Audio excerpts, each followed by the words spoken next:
Ladies and gentlemen, boys and girls, welcome back to an increasingly tired and exhausted Sorcerer Dave. He probably wants to go to bed soon, as he continues attempting to answer your questions.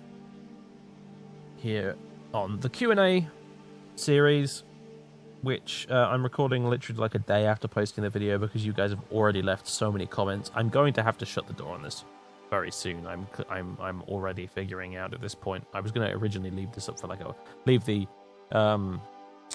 the Q&A announcement video up for like an entire week before gathering all the questions together, but that's clearly not very feasible. I've received way more comments than I thought I would. So, but anyway, to dive back in where we left off, corny joke.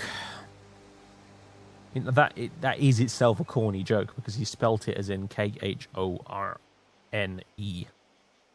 as in blood for the blood god, corn. Corny joke. But anyway, he asks, will you do any more Dawn of War or other Warhammer content?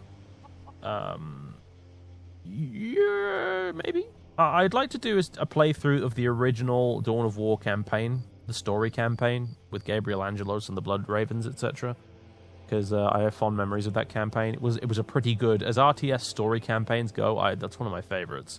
Not that there was anything wrong with the later sort of like almost Total War-esque grand campaigns with the planet map and stuff like that, like Dark Crusade. That was good too, but I really did like that story-based one with the different characters and the cutscenes and stuff.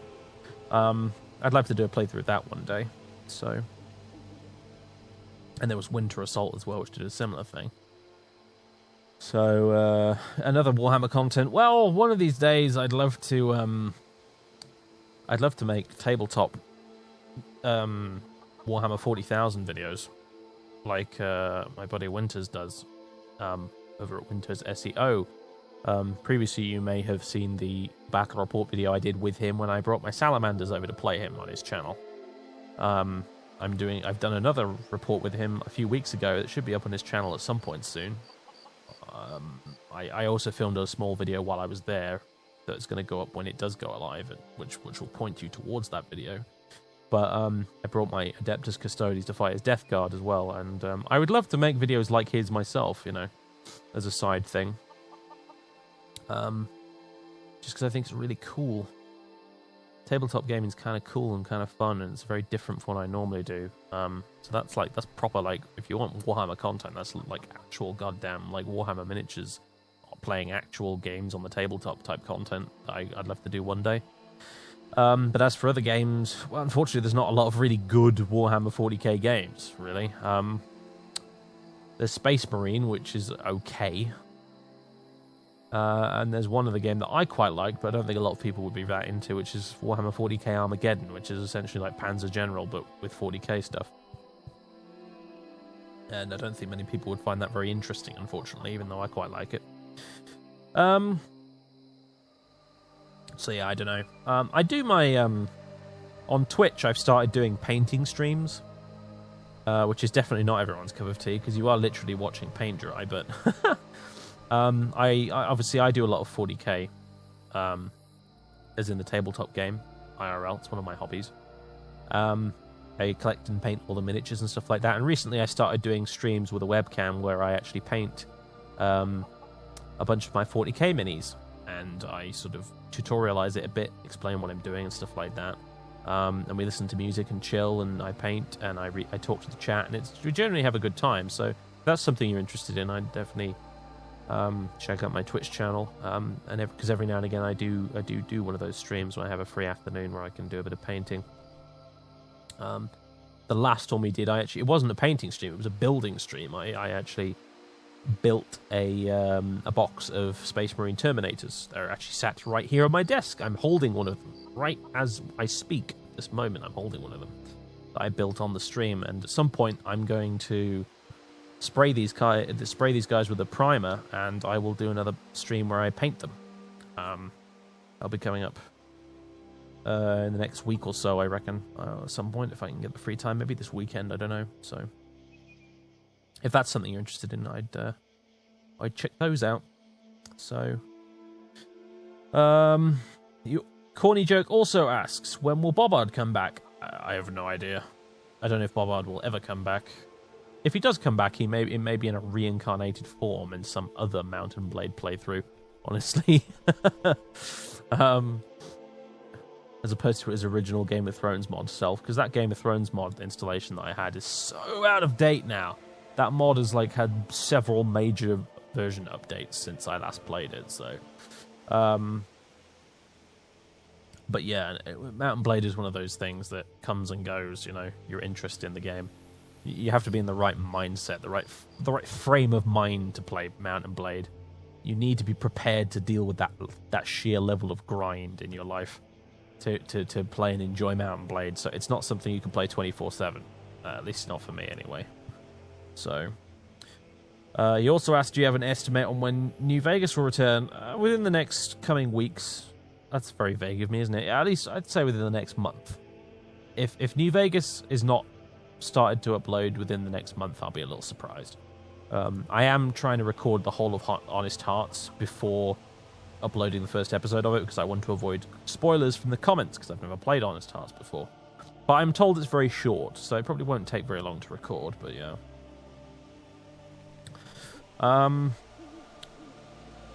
Undead asks, is there a chance you will give Baldur's Gate series another try? After 3 attempts, no. No, there really isn't. I'm sorry. 3 shakes of the stick is good enough for any game series, I think, to be honest with you. If it couldn't engage me after 3 fucking goes, I'm sorry, Baldur's Gate, you've had your chance. I'm gonna go play some other games instead. So no, the answer is no on that one. Sorry. He says, I want to get into Baldur's Gate, but it just doesn't click for me. Would love to see a playthrough that might change that fact. Well, there you go. See, you're not alone, mate. It doesn't click for me either. So yeah, I'm afraid I'm the wrong person to look for a playthrough like that for. Maybe go check out Kikoskia. Go check out Kikoskia. Maybe check out My Name Is Not Lily, aka Tord, a YouTuber from donkeys years ago. He's not active anymore. He doesn't upload anything anymore. He hasn't done it for years, but archived on his channel is a very good playthrough of Baldur's Gate 1 and 2. And Variax also did several playthroughs of Baldur's Gate 1 and 2. Variax is a huge Baldur's Gate nerd. He adores Baldur's Gate. I don't quite understand it, but you know, he loves it to bits. So he's a good guy to go to for Baldur's Gate content. That's for sure. Okay. JP Artspace asks, how do you come up with a character to roleplay? Do you start with another work of media or model a character around that? In your time, Let's Playing, characters have changed their demeanor too, so do you plan that out, or do changes in the character happen more naturally? For these Bethesda games specifically, do you make a decision that you will or will not do the main quest, or just generally talk about some anecdotes about coming up with your various RP characters? Thank you. That was about 6 questions all at once there. I think I've already discussed this a bit. Basically, just to reiterate, what I do is I get very organized, very German about the whole thing, you see. I just decide, right, I want to do this quest line, and this quest line. I want to play this specific type of character, mechanically, as in like this particular class of character.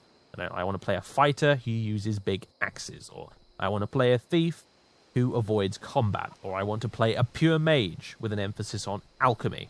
And within those constraints, within the constraints of I want to play this specific type of character, I want to play these specific quest lines, that's the starting point I go from. I take that, and I build a narrative framework around that.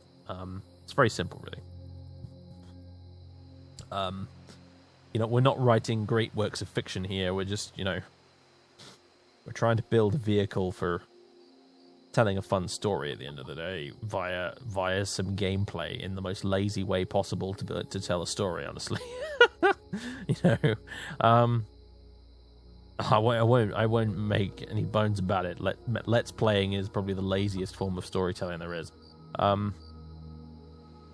But that's just what I do. I get very mercenary about it. I just decide, right, I want to do these quest lines. I want to play this type of character, right?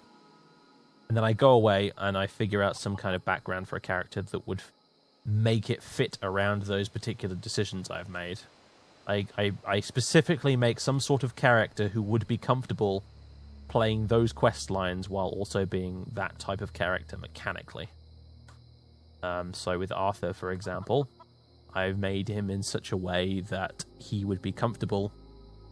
He could conceivably, in character, end up doing the quest lines that I want him to do, and also play in the gameplay style that I want him to play. The same was true for Claudius. The same was true for Fathus. The same was true for Idris, and so on and so on and so on.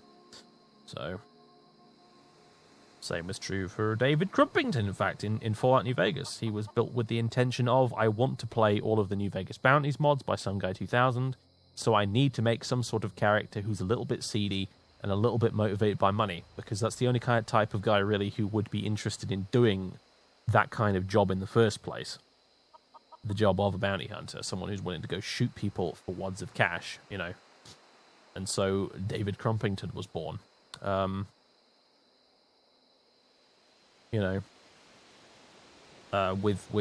Morrowind, I wanted to play a character who embraced the sort of slightly backstabby evil politics side of Morrowind.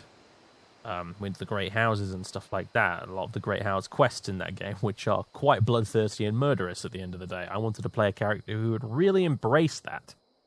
And also I wanted to play a character who was sneaky in terms of their skill set and things like that. And so Vapis was born, a sneaky assassin agent type character, whose big deal was joining the Morag Tong and joining a Great House and doing the main quest eventually. So one of the big things about Morrowind's main quest is that by the end of it, your character finds themselves in a position of very great political power. Unlike by the end of Skyrim, unlike by the end of Oblivion, unlike by the end of Daggerfall even. One thing that sets the Nerevarine in Morrowind apart is the fact that by the time he's finished the main quest, he wields a lot of political power, and that's how Tribunal starts, because the king of Morrowind gets understandably a bit fucking worried about this big hero guy that claims to be the reincarnation of Induril Nerevar running around the place. He gets a little bit fucking worried about that, and he tries to do something about it, and then the Tribunal quest line begins as a result of that particular set of circumstances. So I wanted to play a character that would embrace that, a kind of character who would be like, not only willing, but would desperately love to have that kind of power. So, there you go, there's Fathis for you. With Skyrim, it's a generic save the world plot, isn't it? You know, it's I knew I wanted to play the companions, I knew I wanted to do the Civil War, and I knew I wanted to do the main quest. So therefore that meant I needed to come up with some sort of character that would be comfortable with doing all three. Now, what I knew I didn't want to do was the Stormcloak side of the Civil War. I wanted to do the Imperial side, so obviously, if you're going to fight on the Imperial side in the Civil War, you're going to have a character who's probably quite devoted to that side of it. And so, Claudius the Staunch Imperial was born. He had to have a valid reason to join the Companions. Claudius the Terrible Fighter was born. And obviously, you had to be able to do the main quest, and that's an easy one because you have the Dragonborn thing pretty much just thrust upon you with no choice in the matter whatsoever in Skyrim, so that's an easy one to get away with. But as a result, Claudius, the extremely fucking reluctant hero, was born, who was not at all pleased with this idea of being Dragonborn. Not at all pleased in the slightest, would really rather not be the Dragonborn, but doesn't have a choice in the matter. And there you go. So, it's not rocket science at the end of the day. Right, so, hopefully that answered some combination of the questions you asked me there. Roland Deshane asks, what do you think of the current socio-political climate of Liechtenstein? Small. Probably small, I guess. He also asks, what books do you recommend to your viewers? I don't know, it's difficult to give book recommendations when I don't know what kind of books my viewers are interested in, really. I read a wide variety of books. As I said, I read a lot of non-fiction. I read a lot of fiction. I read a lot of sci-fi, you know, a little bit of fantasy. I read lots of history. But if you're not interested in history, you're not interested in sci-fi, it's difficult to give out recommendations, isn't it, really? To be honest. So, I'm not very good at giving book recommendations. If someone wants book recommendations from me, my first question is, what are you interested in? What kind of book do you want to read? And from there, I can get some sort of idea and I can give you something. So, unfortunately, it's a difficult question to answer, that one. If I was going to sit down and give you some serious book recommendations from each kind of subgenre that I've got experience with, we would literally be here all day. So I can't do that right now, I'm afraid. Right. Gay Leonian Nerd. What's your favorite color? Red. Noah Hinault. Hinault, maybe? I'm not sure. Asks, you mentioned going to university in some videos a while ago. Are you still there? What did you go to uni for? No, I'm not still there. It's this is the problem with YouTube, isn't it? People sort of, you watch the videos and don't pay attention to the date they were recorded on, because you must have. I'm getting the impression you've probably watched one of my update videos or something, one of my channel update videos from when I was off to university from a long time ago, and you've not necessarily paid attention to when that was recorded. But I've not been at university for like a good 3 or 4 years now. I left university a long fucking time ago. I suppose 3 or 4 years is not a long time to some people, but it feels like a long time to me. Yeah, I've not been at university for ages, my dude. I get comments like this every now and again asking me, "What? Are you still at university?" I'm like, no, I haven't been at university for a long time. So, yeah. And as I've said already, I went to university and I did a year of illustration and I did 2 years of game design. So, there you go. Alright, what's next?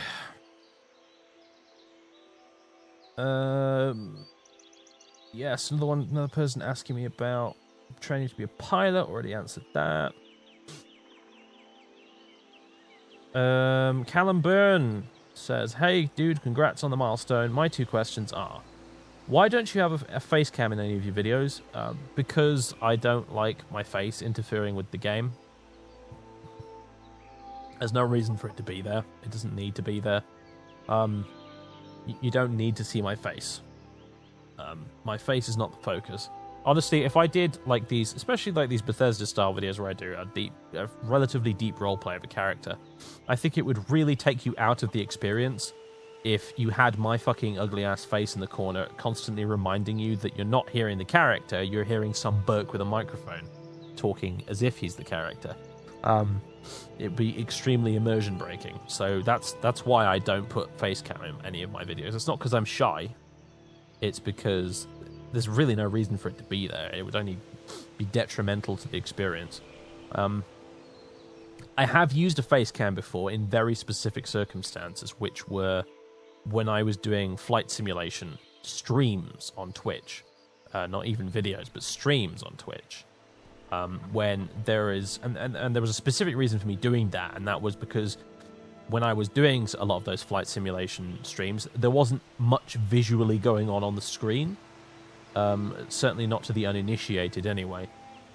It could be quite visually boring to watch an aeroplane control panel for quite a while with me just occasionally flicking switches and things. And if you're someone who's really into flight sim, you'd look at it all and it would make perfect sense to you. But to someone who's not necessarily that into flight sim, all you see is an aeroplane cockpit for a few hours, and it's kind of boring. So I started using a face cam for that because it gave something else for people to focus on other than just the cockpit for a while. And that's pretty much the only circumstance I've ever used face cam in, and the only circumstance I would probably ever consider using a face cam in, honestly. I wouldn't even use it for a horror game, to be honest with you, because if I was recording a horror game again, I'd be trying to get people immersed in it rather than, you know, generating lulls at my silly reactions to jump scares. So yeah, I even if I was playing a horror game, I don't think I'd use a face cam. So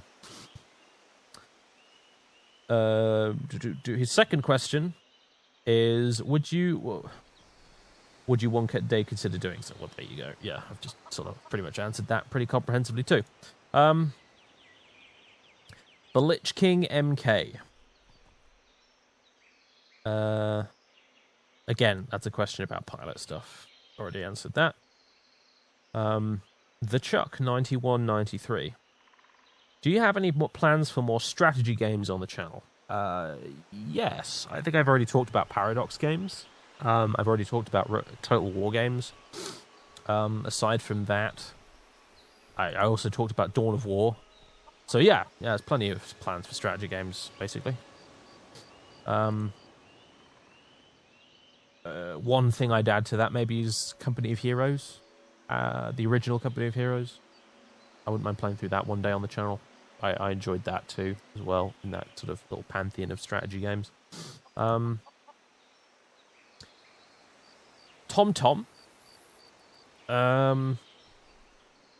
says, if you're not doing it, then I will have a pat on the back, and with a timestamp to the video, so I assume yes. Well, thank you for the pat on the back, Tom. Appreciate it. Maximus789 says, would you consider doing any Arena/Daggerfall videos again, e.g. another live stream? Thanks for all the Let's Plays, Dave. Well, I've already talked about Daggerfall and how I don't really like it very much, and I will only do a Let's Play of it if I ever get $1,000 a month on Patreon. Yes, I'm holding it hostage. No, I do not have any qualms, ethically or morally, about that whatsoever. Deal with it. As for Arena, yeah, probably maybe someday. As I said, I do quite like Arena. As a fan of those old-school dungeon crawlers like Ultima Underworld, Arena tickles my fancy in a few ways that I quite like. Even if it runs like a bit of a bitch in DOSBox, unfortunately. But yeah, I like Arena, and yeah, someday I'll do a playthrough of it, I think.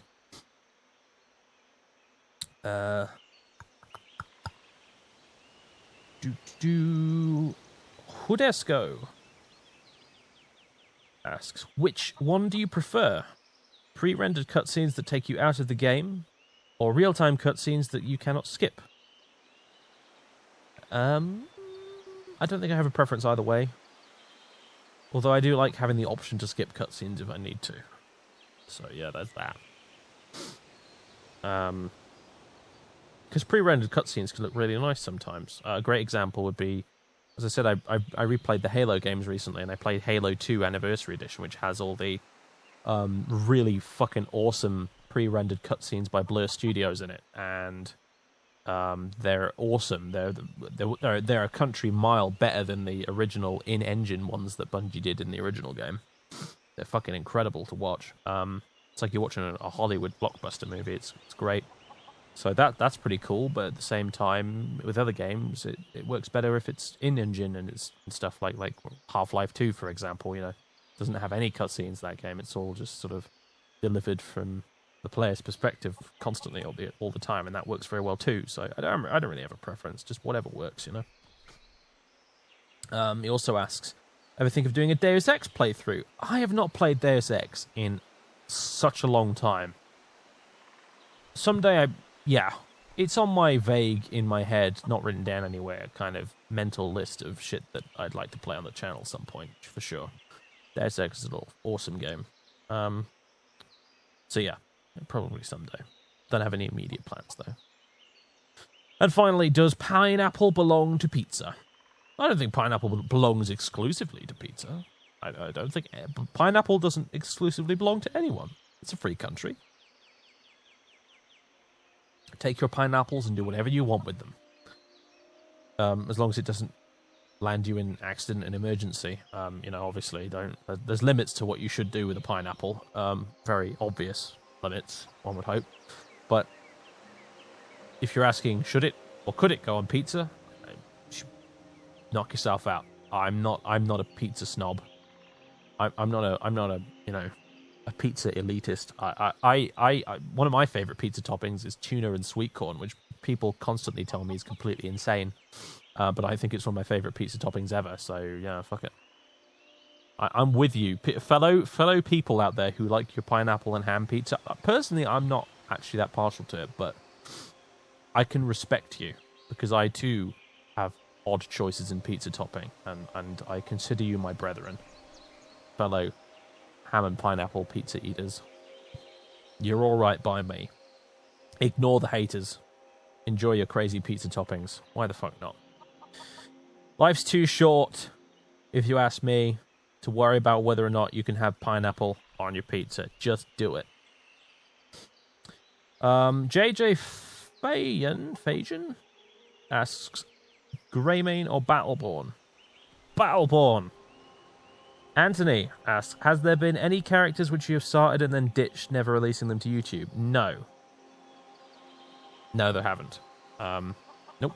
I don't think they have. Nope. No. No, there hasn't. Honestly, no. Nope. I'm trying to think. Has there been a aborted playthrough that I never ended up uploading? But I don't think so. The closest I've ever come to that was with Halo, where I recorded the whole thing and then almost got cold feet about uploading it. But yeah, no, I think that's the closest I ever got. So no.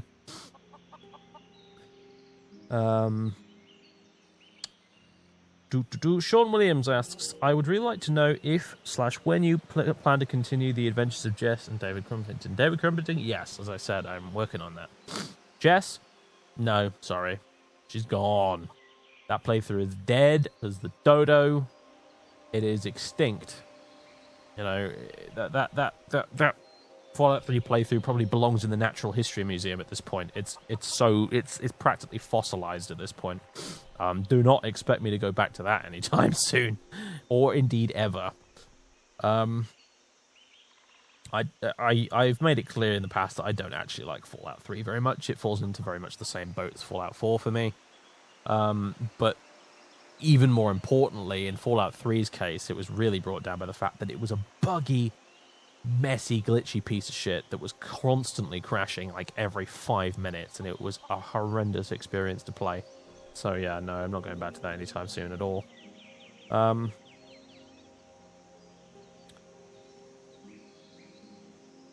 if you get a chance, he says, tell Bert I said, motherfucker. I will pass it on. Dillendorf asks, what do you think we will get from the future of RPGs? With games like Fallout 4 disappointing, do you think we will continue getting great single-player RPGs? Yes, you will. But it will come from sort of middle-market developers like Larian Studios and like Obsidian and In Exile and guys like that. Frequently kind of kickstarted, that type of thing. That's where you're going to get your traditional RPGs from, I think, going forward. It's CD Projekt Red are really the only guys in town who are willing to do the proper in-depth RPG thing on a AAA budget. And even then, sometimes I still struggle with really calling The Witcher 3 an RPG. Obviously, it is an RPG, but for me, it lacks that crucial component that I consider very important in a lot of RPGs, and that is being able to create your own character. As much as I love Geralt, he's still Geralt. There's remarkably little leeway in terms of how you can even choose to play Geralt at the end of the day. While the Witcher games have fantastic, memorable quests, they are pretty well written, especially later on. Wonderful animation, wonderful branching story stuff, all that blah, blah, blah, blah, choices and consequences, etc., etc., etc. But it does lack that crucial component, and it's the one thing that Bethesda still does have going for it, at least until Fallout 4 came along, which is that you can create your own character. And that, for me, has always been a really important part of RPGs, because that's an element of RPGs that goes right the way back to the pen and paper era of Dungeons and Dragons and Pathfinder and all the rest of it. One of the most fundamental core components of any of those RPGs was that you make your own character, a being of your own creation with a name and a backstory that you made up yourself. And The Witcher 3, as great as it is, does not have that in it. So, for me, that kind of RPG experience, that traditional RPG experience, is still the only people that's coming from right now is people, as I said, like Obsidian, like In Exile, like Larian. Those are the guys that are still making RPGs that let you do that. Bethesda lets you make your own character. I mean, even Fallout 4, as restricted as it kind of is with its opening and stuff, it does at least allow you to customize your character and play them a little bit differently versus The Witcher 3, where you really are shoehorned in a very specific role. But yeah, that's where the RPGs are going to be coming from in the future. I think it's from that kind of group of developers making the slightly lower budget. I mean, that's how RPGs have always been at the end of the day. They're your core, proper, serious RPGs. They've always been behind the big shooters and multiplayer games and all the rest of the genres. RPGs have always been at the back of the line a little bit, you know. They've never had the tip-toppest, most graphics ever. They've you know, they've always had to substitute a AAA budget for other things like depth of gameplay and writing and stuff like that, you know. Whereas guys like Bethesda and BioWare have moved on to this sort of new form of AAA RPG-ish kind of a thing. The guys who are still going to produce what we would classically consider an RPG, they're still there. They've always been there in the middle market of gaming, creating, you know, not particularly pretty, but still very playable and very enjoyable role-playing games. And that's probably how it's going to be considered for a considerable amount of time going forward, honestly. So, right, I took way too long to answer that question there, I think, to be honest with you. And I'm coming up on half an hour now, so you know what that means. I'm going to have to cut the video. Again, I don't even know what part we're on at this point. I've recorded so many of these damn things. I really don't even have a clue. I think I might be on... Hang on a second. 1, 2, 3, 4, 5, 6, 7. I think this might have been part 8. I'm not sure, though. 7 or 8. One of the two. Anyway, I'll catch you in the next one, folks.